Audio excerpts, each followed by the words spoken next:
As I push closer to the brutal 5th prestige milestone, the modern server architecture is becoming more and more unplayable by the day.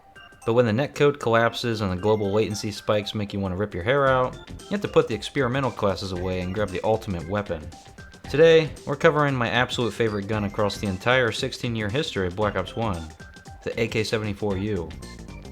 I've mastered this exact submachine gun across Black Ops 1 on the Wii, 360, PS3, and now the PS5 port. It's a legendary high mobility melt machine that completely bridges the gap between an SMG and an assault rifle. Let's break down the hidden statistical history of why Treyarch's patches couldn't kill this gun, and the exact loadout I used to fight back against the lag. The AK-74u was so utterly dominant back in the day that Treyarch launched a massive targeted strike against it in patch 1.06. They tried to permanently break the gun's handling by cutting the grip's attachment center speed value completely in half, dropping it from 200 to 100. They increased the overall recoil randomness, and even forced a heavy aim down sight speed penalty if you tried to run rapid fire. But here's the ultimate truth, the nerf completely failed. Even with the increased horizontal variance, the core identity of the weapon remained completely untouched. It still possesses superb close quarters handling, an aggressive rate of fire, and a damage profile so strong that you can easily challenge people at mid to long range just by lightly tapping the trigger. It behaves exactly like a compact assault rifle, but allows you to retain maximum sprint out mobility to map control the lobby.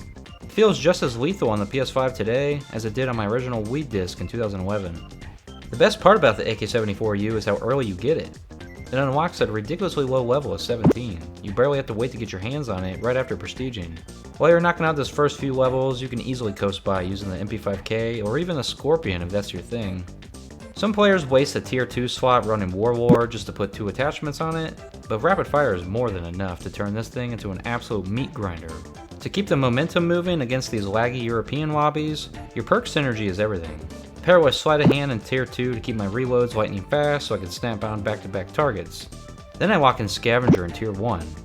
Because rapid fire burns through your reserve pools in seconds, Scavenger ensures you are constantly supplied with fresh ammunition bags off dead bodies, setting you up perfectly to loop high tier kill streaks without ever slowing down your pace.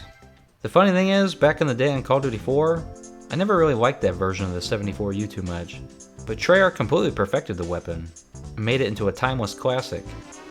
Drop a comment down below. What's your absolute favorite SMG in Black Ops 1? And what attachments are you running on your AK-74u? I'll see you next time.